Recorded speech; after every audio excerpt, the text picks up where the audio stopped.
Today we're going to be thinking about two more commandments. Today we're thinking about commandments 8 and 9 from Exodus chapter 20. Last week we talked about brownies. This week we're talking about icebergs. All makes sense. So we're going to start in with the two commandments. You shall not steal. You shall not bear false witness against your neighbor. And icebergs fit naturally with this. Faithfulness. No. Amateurs build yard, professionals build yard. All right, we'll come back to that one. I'm going to give you a little bit of information about icebergs because I study this a lot on Wikipedia. I want to make sure you know about it too. So a growler is about the size of a grand piano or a truck. It's not an iceberg, it's called a growler. So those are floating around. And the next size bigger is a bergy bit. Isn't that a great name? A bergy bit. Yeah. More kids, that's the next name, bergy bit. All right? 3 feet to 16 feet above sea level, and sometimes they'll have cool colors also.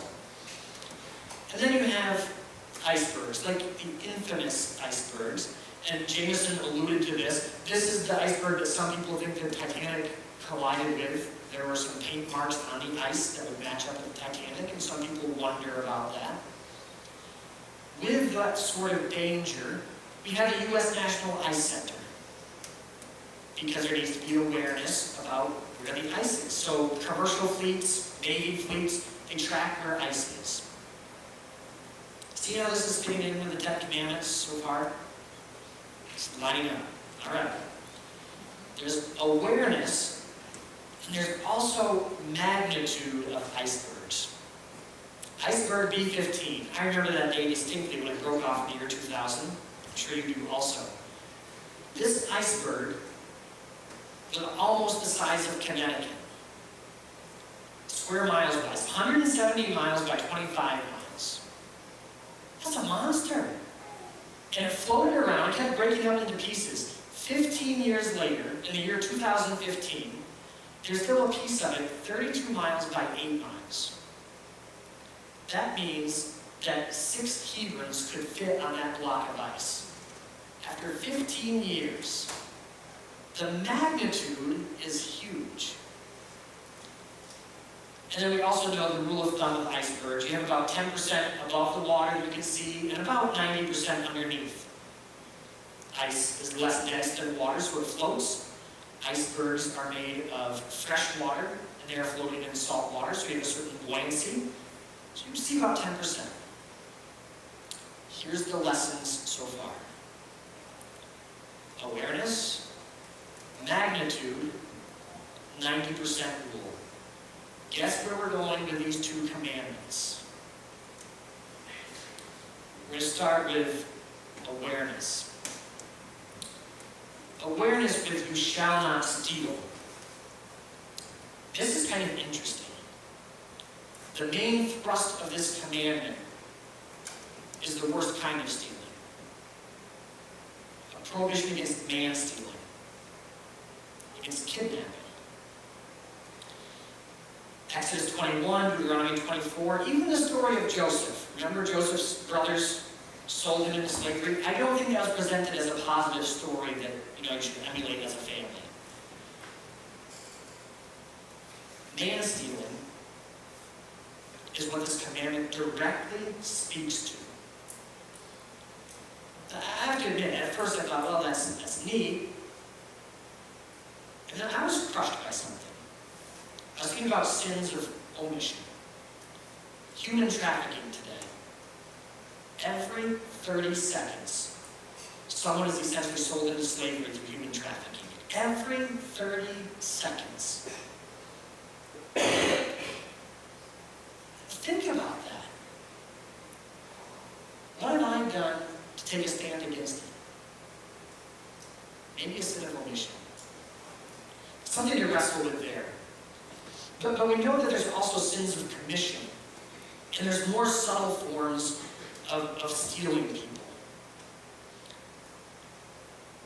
Mainly manipulation. I love this. Even if you win the rat race, you're still a rat. You know? In our culture, we're allowed to do certain things to get our way.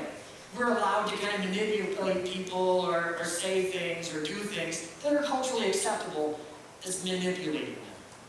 We're taking something from them to get what we want. And that's an easy game to play.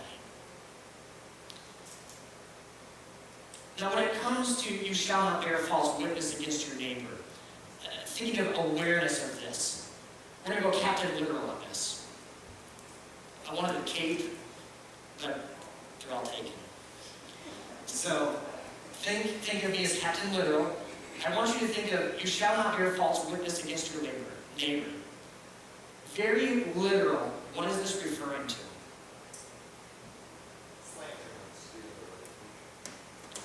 Don't steal someone's reputation. Court of law. Yeah, those two go together well. You don't steal someone's reputation in a court of law. The Hebrew word that's used in here is ed, which we all want to throw around this week. It's a legal case. This commandment is directly talking about don't steal someone's reputation in a court of law.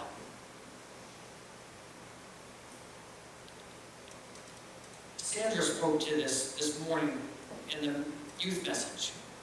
It points back to what we talked about last week with our Latin phrase, mutatis mutandis. Anybody write a song about that? Mutatis mutandis. No. Okay. The idea that we have been created in God's image. We are stamped by God. And we have value. Even though we are sinful, even though we are marred by sin, each person has value. I cannot justify stealing. I cannot justify lying about someone in a court of law because I'm somehow superior. Each person has value. That's where the basis of our awareness is. I remember the magnitude. When I think about the size of these two commandments, just like with an iceberg. Last week we talked about brits, or merit, covenant, in which the 10 Commandments are God's covenant with his people. God says, I promise I'll do this, and the people say, we promise we will do the 10 Commandments. Why does this matter to a new nation? You shall not steal. God is leading this new nation, and he says, you need to promise as a people, as a group, that you will not steal. Why would that matter?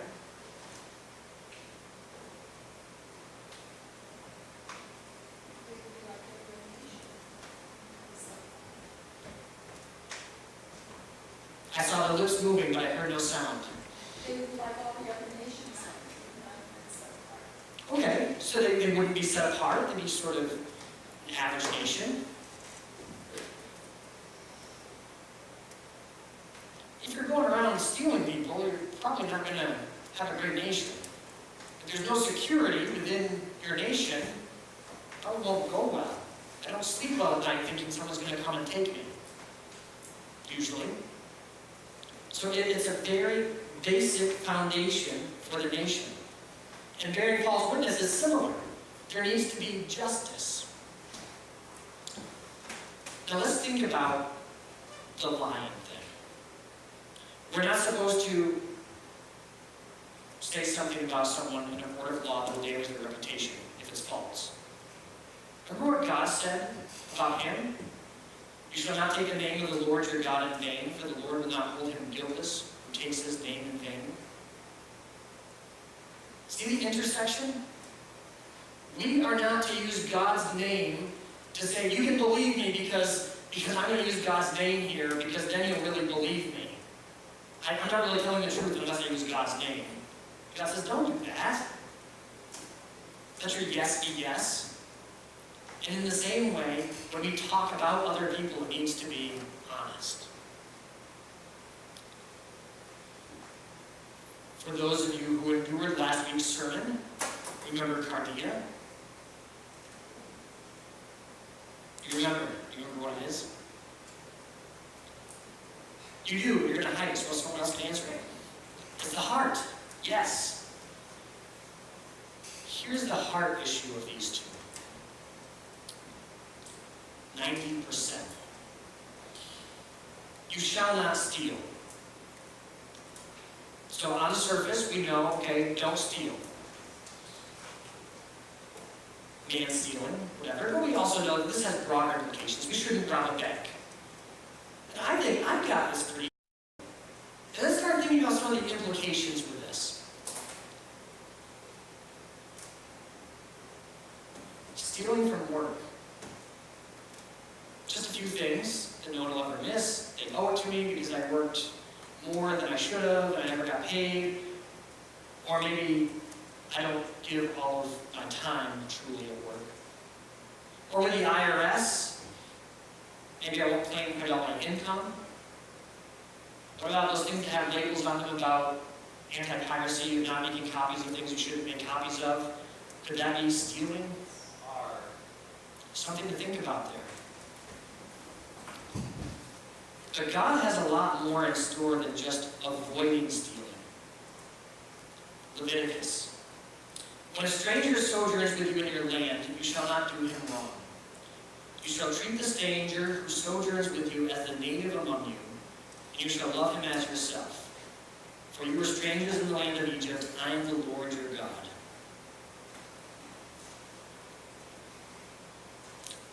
This isn't just avoid stealing. This is do really good things for people you don't know. Stranger, stranger, strangers. Love him as yourself. What if stealing is also withholding? What if God nudges me to do something for someone and I don't do it? Is that stealing? Because I'm withholding something that I've been called to do. You shall not bear false witness against your neighbor. Jesus talked about this, about not swearing falsely and the implications, and he got down to verse 37, let what you say be simply yes or no. We're not supposed to somehow convince people, this time I'm telling the truth. By our character, we're just supposed to bring truth. What people see in the top 10% should be the same as what's underneath. How many of us have things that we show in public that are really good, and then the negative traits or habits are things that we let loose at home? We're going to come back to that.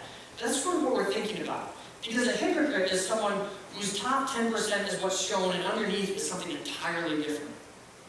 But someone of true character is the same all the way through. And they're willing to let people see everything, scars and all.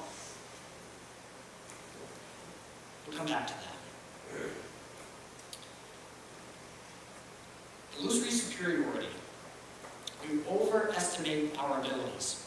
We've heard statistics about this before, that something like 93% of Americans believe that they are above average drivers. Now think about that. Math teacher? How bad do the other 7% have to be to make that work? Let's be honest.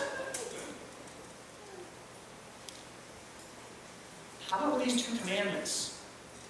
Thou shalt not steal. Don't bear false witness. Haven't you? It's easy to write these two off as just, oh, these are basic things. I'm going to work on a really hard one. What if there's something here for us? I have two applications that I really want us to do this week. The application of do not steal and do not bear false witness revolves around love your family. When it comes to stealing, this week, I pledge I'm not going to take money out of somebody's pocketbook. Unless I need it. It's so much more than thou shalt not.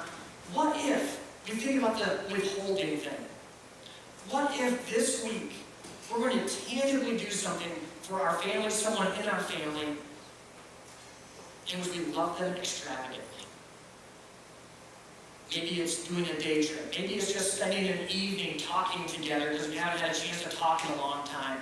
Maybe it's calling somebody that's a ways away. Maybe it's writing a card to a loved one that you just haven't communicated with. This week, I hope that we love our family by not withholding. That maybe do not steal refers to loving in an extravagant way the people who are closest to us.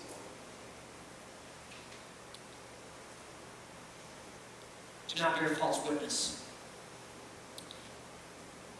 So this week, I'm not going to tell my kids that the tooth fairy is real. Because I want to pay them the money. Alright? Again, it's so much more than just avoiding lying. Honestly, what is the behavior that you and I have that we do not do in public, that we don't do here, but that when we get home, we're likely to do? And it might not even be anything horrible, sort of. Maybe it's just we're a little bit more like sandpaper at home. You know, we're all warm and fuzzy here, but man, I can let the people closest to me know how irritating my day has been. Or maybe I wouldn't be grumpy with this group of people, but when I'm home and I can finally be grumpy because of my day, I'll let them have it. What if part of living out the commandment of not bearing false witness means that at home, I'm going to confess where I've been off. I'm going to ask for forgiveness of the people that I haven't really been fair with. And my life is going to be different. I hope this week that we don't just write off these two commandments as something that other people struggle with. That we're not part of the 93% that are just above average in everything.